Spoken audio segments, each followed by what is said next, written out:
മഴക്കാലമൊക്കെ ആകുമ്പം വെയിലില്ലാത്ത ഒരു സമയത്ത് നമുക്ക് ഇച്ചിരി പാവയ്ക്ക വറുത്തത് കഴിക്കണമെന്നൊരാഗ്രഹം തോന്നിയാൽ നമുക്ക് ഇൻസ്റ്റൻ്റായിട്ട് ഒരു പാവയ്ക്കായേ ഉള്ളൂ. പെട്ടെന്ന് നമുക്ക് ഇങ്ങനെ ചെയ്തിട്ട് ആവി കയറ്റി ഇങ്ങനെ വറുത്തെടുക്കാനായിട്ട് ഇത് നല്ല ഒരു രീതിയാണിത്. നിങ്ങളെല്ലാവരും ഇത് ഇങ്ങനെ ട്രൈ ചെയ്യണം.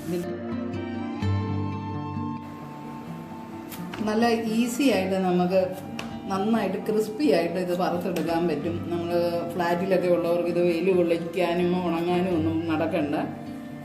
അതിന് ഉള്ള ഒരു എളുപ്പ വഴിയാണ് ഞാൻ ഈ കാണിക്കുന്നത്.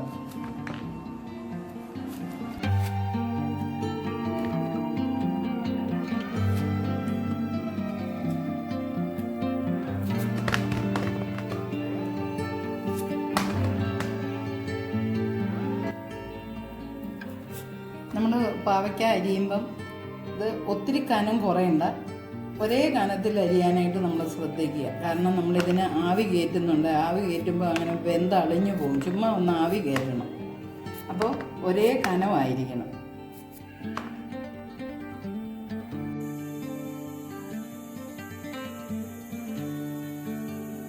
അരിഞ്ഞു വെച്ച പാവയ്ക്ക ഇനി നമുക്ക് ആവി കയറ്റാം.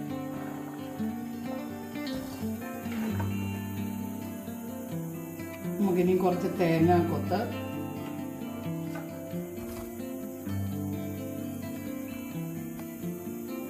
കുറച്ച് സവാള, 4-5 പച്ചമുളക് കീറി വട്ടത്തിലരിഞ്ഞത്,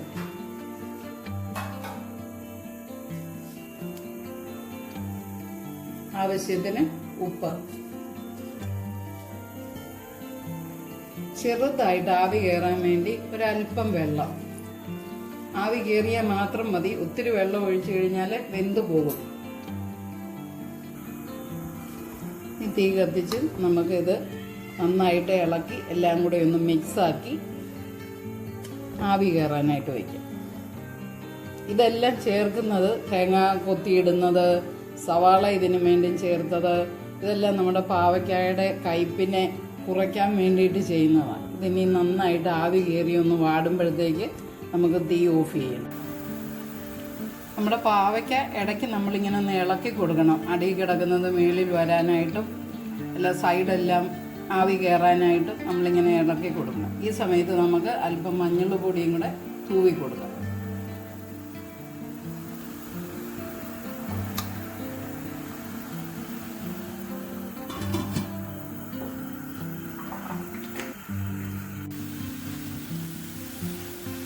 പാവയ്ക്ക പാകത്തിന് വാടിയിട്ടുണ്ട്. ഇതിനകത്ത് ഒഴിച്ചിരുന്ന വെള്ളമൊക്കെ നല്ല വറ്റി കട്ടി നല്ല ഡ്രൈ ആയിട്ടുണ്ട്. ഇനി നമുക്കിത് ആറിക്കഴിയുമ്പോൾ ബാക്കി എണ്ണയ്ക്കകത്തിട്ട് വറക്കാം.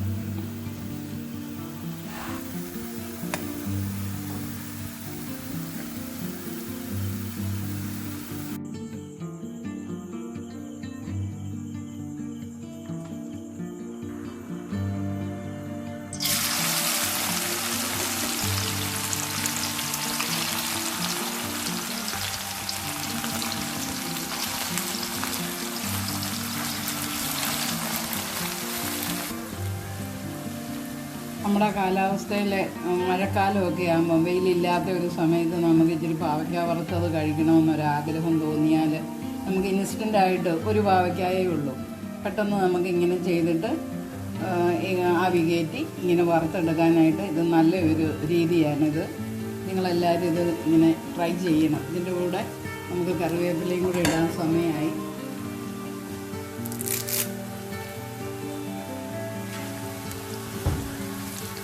കറിവേപ്പിലയുടെ ടേസ്റ്റും എല്ലാം കൂടി ആകുമ്പോൾ നല്ലൊരു ഫ്ലേവറിൽ നമുക്ക് പാവയ്ക്ക വറുത്തത് കഴിക്കാം. പാവയ്ക്ക വറുത്തത് മൂത്ത് കഴിഞ്ഞ് ഇനി നമുക്ക് ഈ ഗോൾഡൻ ബ്രൗൺ കളറാകുമ്പോൾ നമ്മൾ കോരണം. ഒത്തിരി കറക്കാനായിട്ട് നമ്മൾ ഇടരുത്. ഇപ്പം തന്നെ നല്ല ക്രിസ്പി ആയിട്ട് മൂത്തിട്ടുണ്ട്.